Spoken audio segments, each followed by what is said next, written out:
En cette froide matinée d'hiver de 1984, Police du comté d'Anne Arundel. la police de Cape St. Clair, dans le Maryland, reçoit un appel glaçant. Vous pouvez nous envoyer quelqu'un? Que se passe-t-il? Je crois que mes parents sont morts. Vous pensez que vos parents sont morts? Oui. Les secours se précipitent sur place et font une effroyable découverte. Quand je suis arrivé, les agents qui sécurisaient la scène m'ont dit qu'il y avait 2 enfants de 17 et 9 ans sur place. Ils venaient d'apprendre que leurs parents avaient été tués. Les enfants, choqués et bouleversés, acceptent de répondre aux questions des autorités. Avec mon collègue, on a parlé à Larry Swartz et sa petite sœur Anne. Ils étaient tous les deux très calmes. Le jeune homme nous a raconté qu'il s'était levé ce matin-là et qu'Anne, qui n'avait que 9 ans, lui avait dit qu'elle ne trouvait pas leurs parents. Par la fenêtre de la salle à manger, il avait vu le corps de sa mère dans le jardin. Il avait immédiatement couvert les yeux d'Anne pour qu'elle ne voie pas le corps, et il avait appelé la police. L'enquêteur laisse les enfants avec ses collègues et se rend au jardin. Il voit l'épouvantable scène pour la première fois. Le corps de Kay Swartz gisait dans la neige, à quelques mètres de la baie vitrée. Elle ne portait qu'une chaussette au pied droit. Son pied gauche était nu. La vue de ce sang dans la neige était atroce. Le sang s'était mêlé à la neige. Kay Swartz avait des coupures dans le cou et une plaie béante sur le haut du crâne. L'enquêteur retourne à l'intérieur. Je suis descendu au sous-sol et à côté du fauteuil de vinyle noir, j'ai vu une mare de sang. Elle était sûrement assise dans ce fauteuil au moment de l'attaque. Elle avait perdu beaucoup de sang. Il y en avait du fauteuil à la porte de derrière. Alors que l'atrocité de la scène est déjà insupportable, les enquêteurs découvrent un deuxième cadavre. On a trouvé un petit bureau adjacent aux escaliers. On a ouvert la porte et dans la pièce, on a vu le corps de Bob Swartz. Il avait subi un nombre incalculable de coups de couteau. Il avait essayé de se défendre. On en a déduit que Kay avait sûrement été attaqué en premier. Bob avait entendu du bruit. Il était sorti de la pièce. Et Kay en avait profité pour s'échapper par derrière, pendant que le tueur s'en prenait à son mari. Les enquêteurs inspectent le reste de la maison, mais ne trouvent aucune marque d'effraction. Bob et Kay connaissaient-ils leur agresseur, ou l'intrus était-il entré par une porte laissée ouverte? C'était une scène hors norme. Il y avait du sang partout. C'était absolument atroce. Les enquêteurs prélèvent des échantillons de sang, mais ne trouvent pas de couteau ni d'arme du crime. C'est à l'arrière de la maison qu'ils remarquent un détail crucial. On a trouvé une trace de main ensanglantée sur la baie vitrée à côté du corps de Kay. On devait savoir qui l'avait laissé. Bob n'avait pas quitté le bureau. Il était mort sur le lieu de l'attaque. Et Kay était à l'extérieur, mais aucune de ses mains n'était ensanglantée. C'était donc sûrement la main du tueur. Les voisins éloignent Larry et Anne, et les enquêteurs en profitent pour parler avec des proches de Bob et Kay, venus se recueillir sur les lieux. Quand j'ai appris que Bob et Kay avaient été tués, je n'en revenais pas. J'étais déphasé. Je ne comprenais pas ce qui se passait. Je n'arrivais pas à croire qu'ils n'étaient plus là.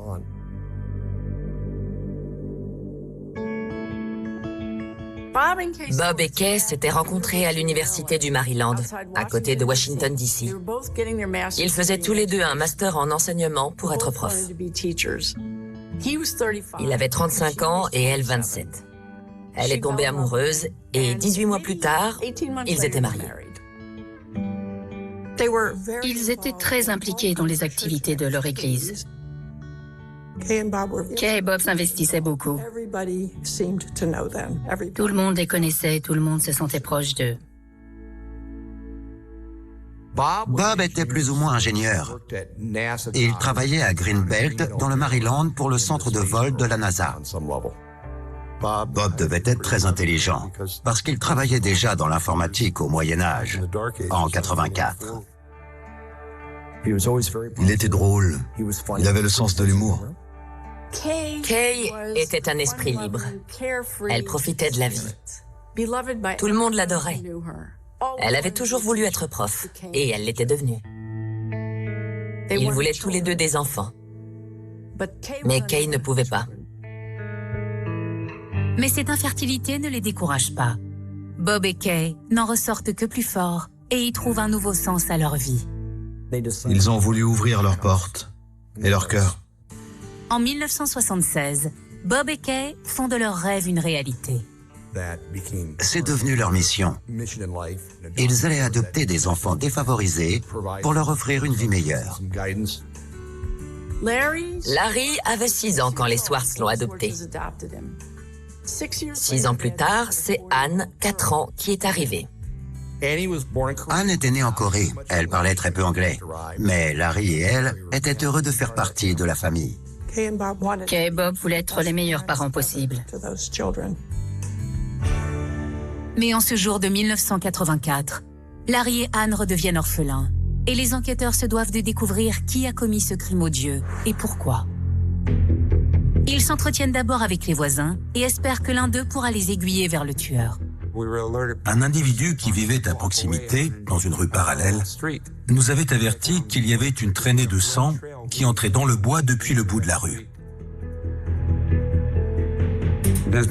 On a suivi cette traînée et on a trouvé une trace de pieds nus et une trace de chaussettes. S'agit-il des traces de pas de Kay? Si oui, comment sont-elles arrivées là, alors que son corps gît dans le jardin? On a aussi trouvé des traces de chaussures et on en a conclu qu'une course-poursuite s'était déroulée dans le quartier. Les traces couvraient une grande distance dans le bois et dans le quartier. Elle suggère qu'après avoir poignardé Bob à mort, le meurtrier s'en serait de nouveau pris à Kay. J'en ai conclu que Kay Swartz essayait d'échapper à son assaillant et qu'il avait fini par la rattraper. Il l'avait ramenée à la maison où il l'avait tuée.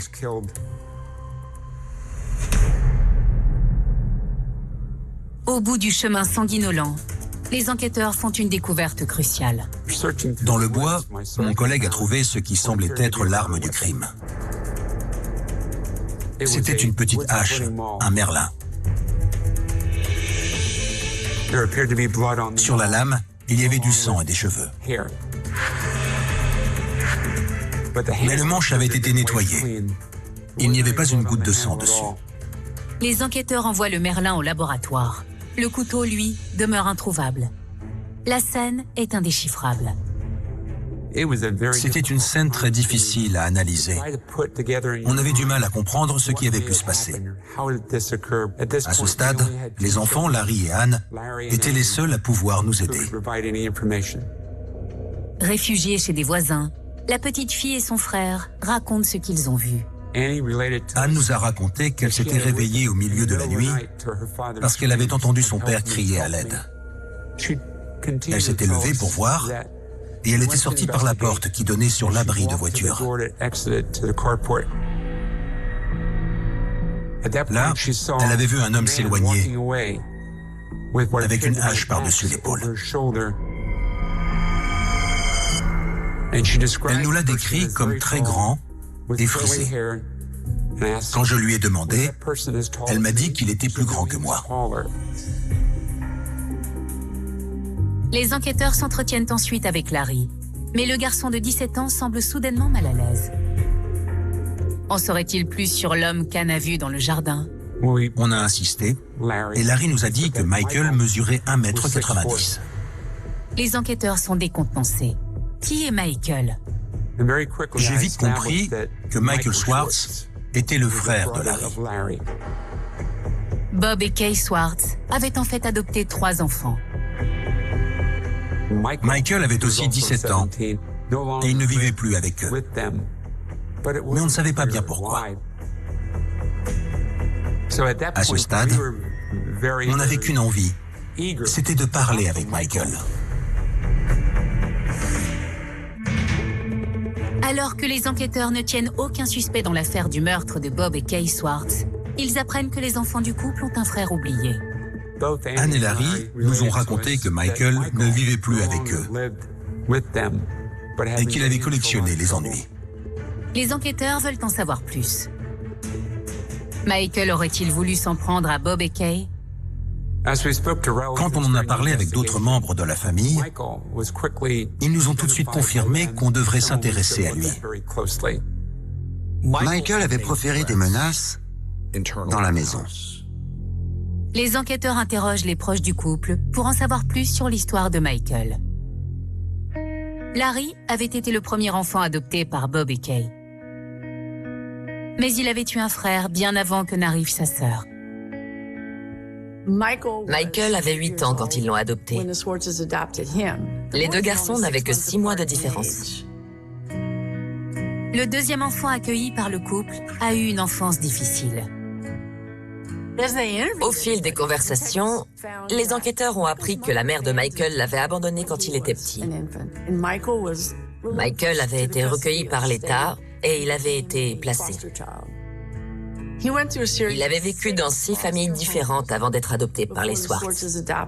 Bob et Kay sont décidés à changer la vie de Michael.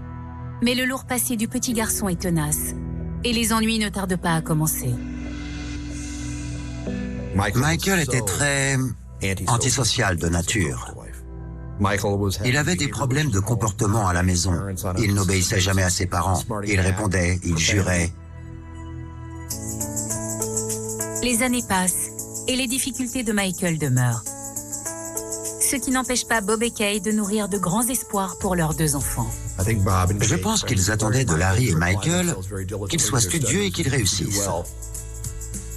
Larry avait besoin de plaire. Il était timide, il était calme, mais il voulait interagir avec les gens.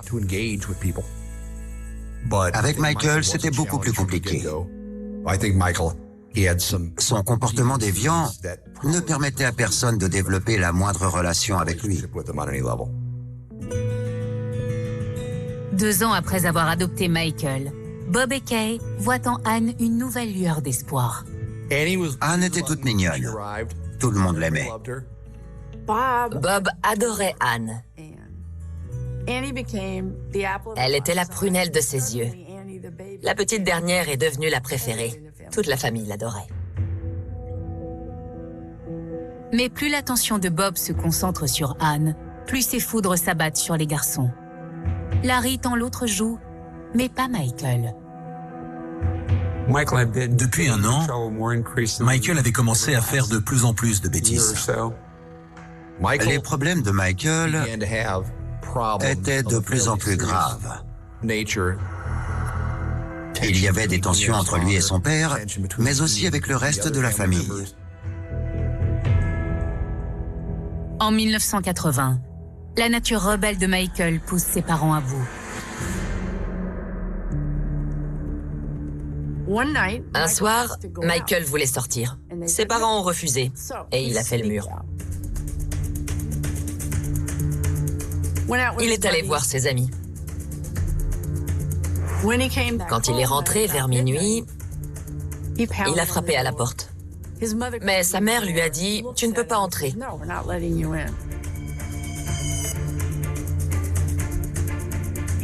Il est allé passer la nuit chez un voisin et il est allé tout seul à l'école le lendemain. Et pendant la journée, ses parents ont appelé les services sociaux et leur ont dit qu'ils n'en pouvaient plus. Après 5 années de lutte, Bob et Kay sont tellement préoccupés par la personnalité explosive de Michael qu'ils demandent à l'État de le placer dans une nouvelle famille. Il n'est jamais retourné vivre chez eux. C'était très compliqué. Bob et Kay l'aimaient, mais ils se sentaient démunis.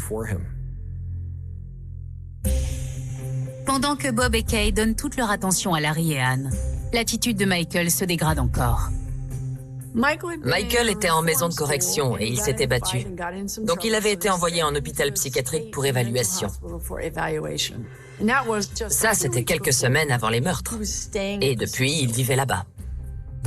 L'hôpital de Crownsville était un endroit terrifiant, sans âme, froid, délabré, tout droit sorti d'un bouquin de Stephen King.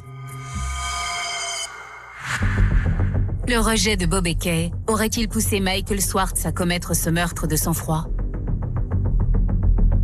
Gary Barr et son collègue se mettent en route pour Crownsville pour lui poser directement la question. Il a été interrogé par de prodigieux enquêteurs et il a nié les faits. Michael répond aux questions, mais aux yeux des enquêteurs, son apparence le trahit. Ils ont remarqué que Michael avait des marques très visibles dans le cou. Il était clairement blessé. Mais il leur a dit que c'était des suçons. Les enquêteurs continuent de l'interroger, mais Michael soutient qu'il se trouvait à l'hôpital la nuit des meurtres et l'hôpital corrobore ses déclarations. D'après le registre du personnel, Michael avait bien passé la soirée là-bas. Son alibi était en béton. Il était dans un service fermé, dans un hôpital psychiatrique. La police n'y croyait pas. Beaucoup de gens n'y croyaient pas. Le centre n'était pas rigoureux. Ce n'était pas une prison, c'était un hôpital. L'alibi de Michael ne convainc pas les enquêteurs, mais ils n'ont pas de quoi l'arrêter. Et le jeune homme ne tarde pas à prendre un avocat après l'interrogatoire. Quand je l'ai vu, comme tout avocat de la défense, je lui ai recommandé de ne pas dire quoi que ce soit à qui que ce soit. Il n'a plus jamais été interrogé. Michael refuse de parler et le laboratoire n'a trouvé aucune empreinte exploitable sur le manche du merlin. Mais les enquêteurs comptent toujours sur un autre élément de la scène de crime pour avoir la réponse à toutes leurs questions. Pendant les recherches, on avait trouvé une trace de main ensanglantée sur la baie vitrée. Mais aucune des deux victimes n'avait de sang sur les mains. Si les enquêteurs parviennent à prouver que cette empreinte est celle de Michael Swartz, alors ils tiendront leur meurtrier. Mais la science ne joue pas en leur faveur. En 1984, c'était compliqué de mener des analyses. Nos moyens étaient très limités. Il fallait envoyer les éléments au labo du FBI à Washington, D.C. Les enquêteurs chargés de résoudre le double homicide de Bob et Kay Swartz comptent sur un indice de la scène de crime pour identifier le tueur. La trace de main ensanglantée avait été prélevée et envoyée au laboratoire du FBI. Mais on savait qu'il faudrait faire preuve de patience avant de recevoir des résultats. Et pendant que les agents fédéraux font leur travail, la nouvelle du meurtre se propage. Ça a provoqué une onde de choc dans la communauté. Un couple avait été tué chez lui. Un tueur fou avait pourchassé une femme dans le quartier. On devait faire vite. La pression se fait plus forte encore lorsque les enquêteurs reçoivent le rapport du légiste qui fait compte d'une attaque abjecte. Le corps de M. Swartz présentait 17 plaies létales. Ses carotides droite et gauche avaient été sectionnées.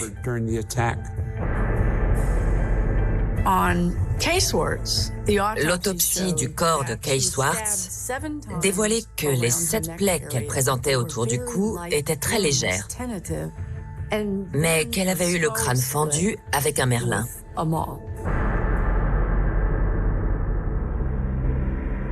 Les enquêteurs n'ont toujours pas trouvé le couteau du crime, mais le rapport du légiste corrobore leurs soupçons.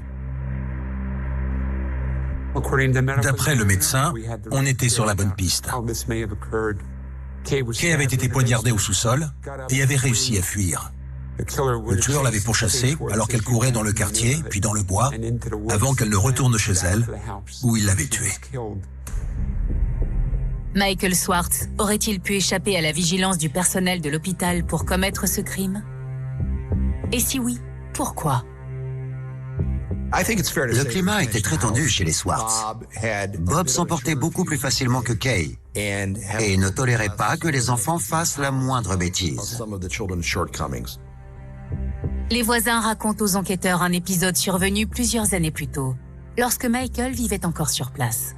Michael avait fait une bêtise. Il s'était battu dans le bus ou quelque chose comme ça. Et son père avait choisi une tâche physique comme punition. Il lui avait donné un merlin très lourd et lui avait donné l'ordre de retirer une souche dans le jardin. Cette souche était énorme. Michael n'avait aucune chance d'y arriver. Mais il avait essayé, encore et encore. Les voisins nous ont dit que Michael frappait cet arbre tous les soirs pendant 3 heures. Un mois plus tard, la souche était toujours là. Et Michael avait les mains couvertes d'ampoules. Michael bouillait de rage. Tout le monde disait qu'il avait menacé de tuer ses parents. Le merlin utilisé pour donner une leçon à Michael serait-il le même qui a servi à tuer Kay? Michael avait dit à sa mère qu'il pourrait aller voir Bob, lui planter un couteau dans le dos et le tuer sans aucune conséquence parce qu'il était mineur.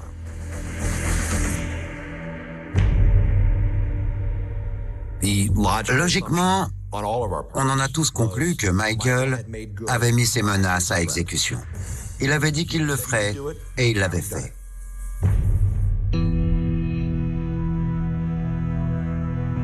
Quatre jours après avoir été brutalement assassinés, Bob et Kay sont enterrés. Pendant les obsèques, je repensais à nos moments ensemble. Je ne comprenais pas qui pouvait vouloir les tuer. Les enfants sages du couple, Larry et Anne Swartz, sont hébergés chez des amis de la famille. Leur frère, lui, demeure à l'hôpital.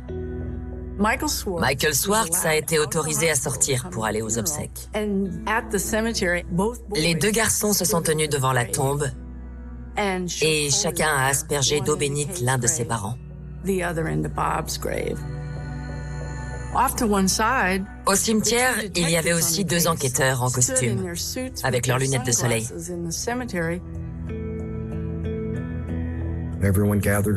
Tout le monde était venu les soutenir, mais beaucoup pensaient que c'était Michael qui les avait tués. La foule ne manque pas de remarquer les traces rouges dans le cou de Michael, et les rumeurs se propagent dans la communauté. Les journaux disaient que Michael était suspect. Il avait beau être interné à l'hôpital à cette époque, personne n'était sûr de rien, parce qu'il aurait pu sortir et commettre le crime. Les doutes persistent et la sécurité de l'hôpital est remise en question. Alors les enquêteurs mettent tout en œuvre pour connaître enfin la vérité. Pour être sûr qu'on avait fait tout ce qu'il fallait, on a décidé avec mon collègue de continuer à suivre cette piste et de retourner à l'hôpital psychiatrique. On voulait vérifier qu'il était impossible que Michael soit sorti sans se faire remarquer. On a demandé au personnel de nous enfermer dans le même service que lui. Si Michael avait pu en sortir, alors Michael était sûrement coupable.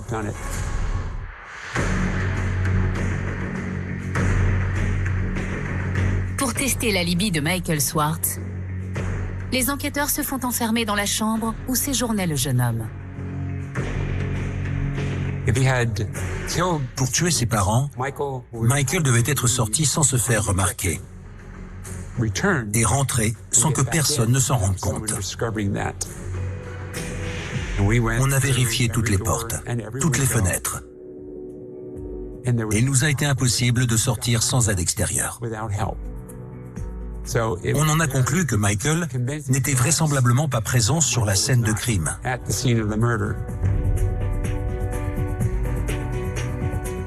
Et il a été blanchi.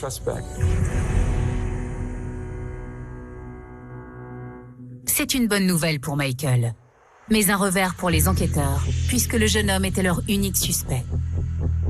Les autorités demandent alors leur aide à leurs concitoyens pour augmenter leurs chances de trouver le coupable.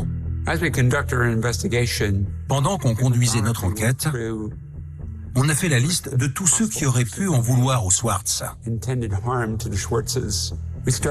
On a ouvert une ligne téléphonique pour que les gens puissent nous aider. Et on a reçu plusieurs appels de voisins et de connaissances. Parmi tous ces appels, un témoignage récurrent intrigue les enquêteurs.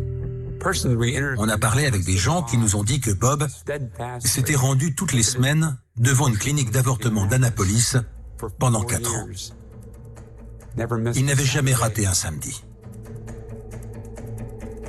Il interpellait les femmes qui se rendaient à la clinique. Et il essayait de les persuader de changer d'avis. Il faisait tout pour dissuader ces femmes d'avorter. Il les harcelait. Les enquêteurs apprennent que plusieurs de ces femmes ont déposé plainte contre Bob. Et ils convoquent alors chaque plaignante et témoin des faits. La police avait reçu plusieurs plaintes de la clinique. Bob n'avait jamais été arrêté, mais il créait beaucoup de problèmes. Bob aurait-il été tué par une de ses victimes? Ou l'assassin en avait-il après Kay? Kay était enseignante en lycée. En classe, elle était connue pour être très indulgente. Elle n'était pas stricte. D'après les témoins, Kay était appréciée à l'école. C'était la prof sympa. Les enquêteurs ne négligent aucune piste. On n'a pas trouvé qui que ce soit qui lui en veuille. On n'avait pas le moindre mobile, le moindre incident qui puisse expliquer une colère, un désir de vengeance qui soit suffisant pour vouloir les tuer.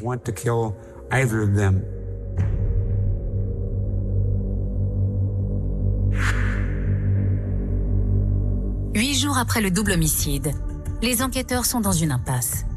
Aucune empreinte digitale n'a pu être relevée sur le Merlin et la trace de main ensanglantée est toujours en cours d'analyse.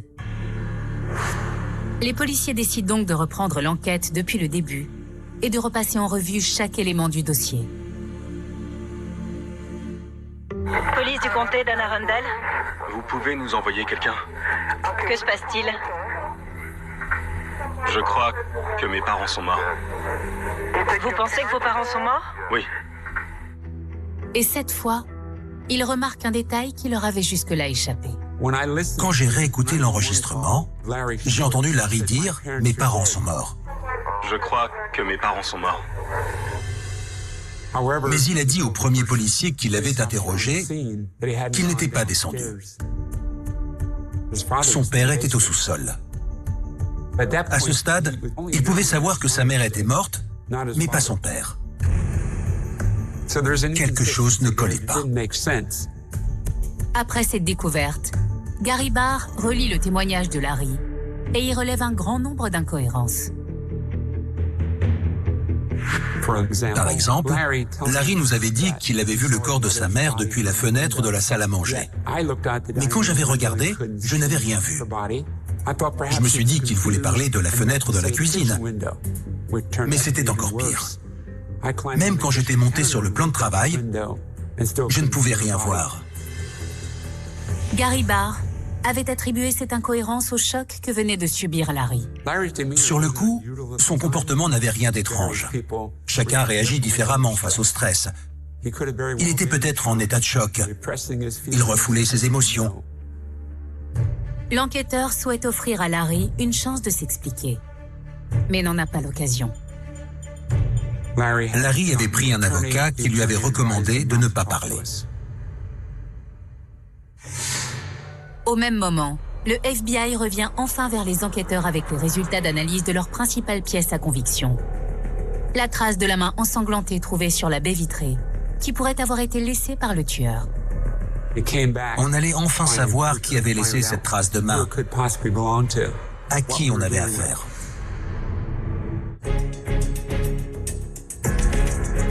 Le FBI vient enfin de transmettre aux enquêteurs qui tentent de résoudre le meurtre de Bob et Kay Swartz les résultats de l'analyse de leur principal indice. Ils m'ont dit qu'ils avaient pu identifier la trace de main ensanglantée, celle laissée sur la porte vitrée. Et les résultats confirment les soupçons des enquêteurs. Elle appartient à l'un des enfants de Bob et Kay, mais pas celui auquel ils s'attendaient. C'était la main de Larry Swartz.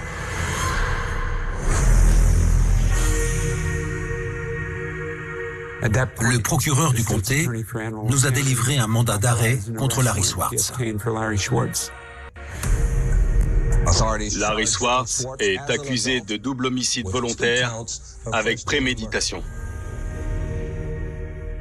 La nouvelle provoque une onde de choc à Cape St. Clair. Le mauvais garçon de la famille était pourtant Michael, pas le charmant et sympathique Larry. J'en ai eu des frissons. C'était impensable. Je ne m'en serais jamais douté. C'était très difficile d'accepter que Larry ait pu cacher une telle violence en lui. Il avait cette image de gentil, d'enfant modèle. Jamais personne ne se serait attendu à ce qu'il commette l'un des crimes les plus odieux de l'histoire d'Annapolis. La communauté était dans le déni. On pensait que c'était Michael le coupable. Beaucoup de gens se disaient qu'on ne tenait peut-être pas la bonne personne. C'était très difficile d'entendre qu'il était coupable. Ça ne pouvait pas s'arrêter là. Il s'était forcément passé quelque chose qu'on ne savait pas. Pourquoi est-ce qu'un jeune garçon sage, aimé de tous, était entré dans une telle rage et avait poignardé ses deux parents? Pourquoi? Tout le monde voulait une réponse. Les autorités aussi veulent une réponse. Mais Larry, conseillé par un avocat engagé par des proches, refuse de s'exprimer. Il n'admet ni ne nie sa culpabilité. Les enquêteurs passent ces 15 mois de détention provisoire à monter un dossier irréprochable. Il nous manquait des aveux. Le procureur du comté nous avait demandé de nous consacrer exclusivement à cette affaire. On voulait être absolument certain qu'il ne nous manquait rien pour clore ce dossier. Sans les aveux de Larry, les enquêteurs doivent découvrir seuls ce qui a poussé le jeune garçon à commettre un acte d'une telle violence. J'ai continué à conduire des interrogatoires. Et il ne tarde pas à comprendre que Michael n'était pas le seul enfant à qui le couple menait la vie dure. Je pense que Larry était sous pression. Il se faisait réprimander quand il avait des mauvaises notes. Il n'avait pas le droit de quitter le jardin. Ses parents voulaient le protéger, l'empêcher de faire de mauvaises rencontres. Ils devaient penser qu'il était manipulable et ça leur faisait peur. Je pense qu'il était en colère, qu'il n'en pouvait plus. Il gardait tout ça à l'intérieur. Mais ce soir-là, quelque chose l'a fait craquer. Mais pour beaucoup, son geste pourrait avoir une autre cause. Michael parlait avec Larry et il a changé son regard sur la famille de façon négative. Il lui disait que leurs parents ne voulaient plus rien avoir à faire avec lui et Larry ne voulait pas qu'il lui arrive la même chose. Il ne voulait pas retourner dans le système. Larry avait extrêmement peur qu'il lui arrive la même chose qu'à Michael. Il a eu peur d'être laissé de côté. Quelles que soient les raisons de son accès de violence, le jeune Larry Swartz, 17 ans, sera jugé pour homicide volontaire avec préméditation. 15 mois après les crimes, le procureur avait tout un tas de témoins et des experts psychiatriques qui pouvaient affirmer que Larry était en pleine possession de ses moyens et qu'il avait tout prévu. Leur dossier permettait de prouver que c'était une attaque préméditée et de sang-froid. Larry Swartz semble serein à son arrivée de la prison où il vient de passer 15 mois. Plus de 60 témoins ont été cités à comparaître pour s'exprimer lors du procès qui devrait durer 2 semaines. On s'attendait à un procès. Et il n'y a pas eu de procès. Personne ne s'attendait à ça. C'était un choc. Alors que les autorités ont passé plus d'1 année à préparer leur dossier contre Larry Swartz pour le meurtre de ses parents, au dernier moment, les avocats du jeune homme coupent court à la procédure. Le procès est annulé. Larry avait tout avoué à ses avocats. Il avait craqué. Il était en larmes, il s'était effondré. Il avait dit que c'était lui, qu'il était coupable, qu'il les avait tués. Les autorités tiennent enfin les aveux de Larry. Sa culpabilité ne fait plus aucun doute. Finalement, le tueur auquel tout le monde s'attendait n'avait rien fait. C'était tout le contraire. Le bureau du procureur doit maintenant déterminer quelle sera la condamnation la plus appropriée. Le jeune homme a plaidé coupable de meurtre. Le procureur a demandé une peine de 20 ans de prison, dont 12 années fermes. Le juge a accepté que les peines soient simultanées plutôt que consécutives. Je n'avais jamais vu une telle clémence. Le procureur a voulu que je conduise Larry au centre de détention. Il savait que si c'était moi, il y avait une chance qu'il me raconte les faits, ce qu'il s'était vraiment passé. Je lui ai demandé, « Larry, pourquoi est-ce que tu as fait ça ?» Il ne m'a pas répondu. J'ai insisté et il m'a dit « J'ai pété les plombs ». Ce jour-là, il était rentré de l'école et dans la soirée, sa mère lui avait parlé de ses examens. Il avait raté celui d'espagnol et il savait que sa mère allait le gronder encore une fois. Elle lui a fait une remarque caustique. Elle lui a dit « T'as sûrement tout raté » en parlant des examens.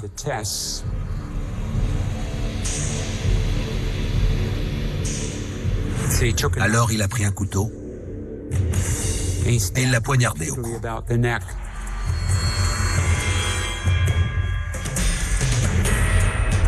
Et puis, Bob a entendu qu'il se passait quelque chose. Et Larry s'en est pris à lui.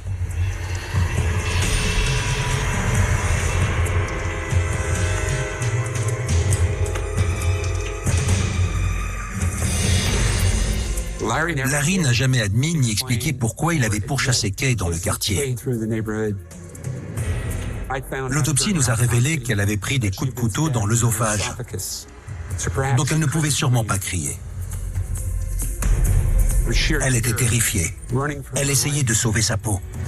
Larry a également avoué qu'il l'avait frappée à la tête avec le merlin.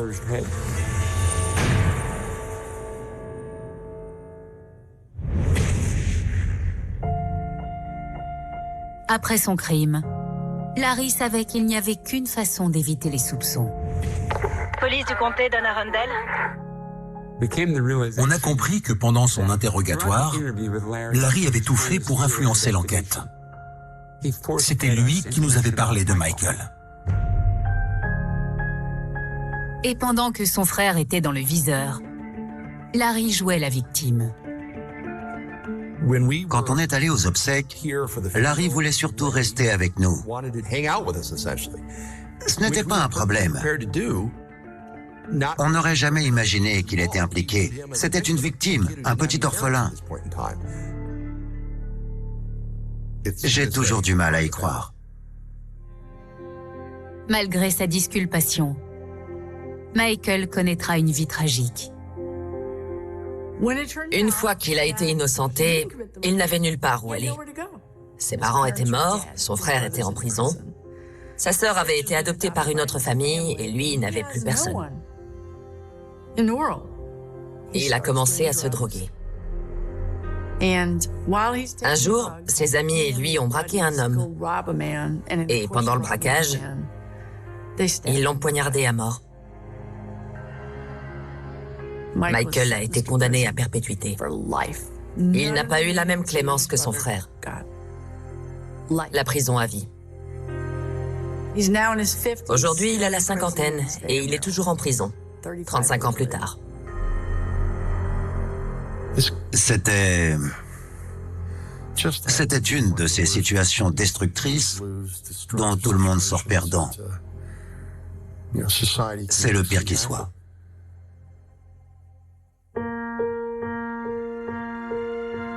Quand je repense à cette affaire, je suis désolé pour Michael et Larry. Je sais que c'était dur pour eux.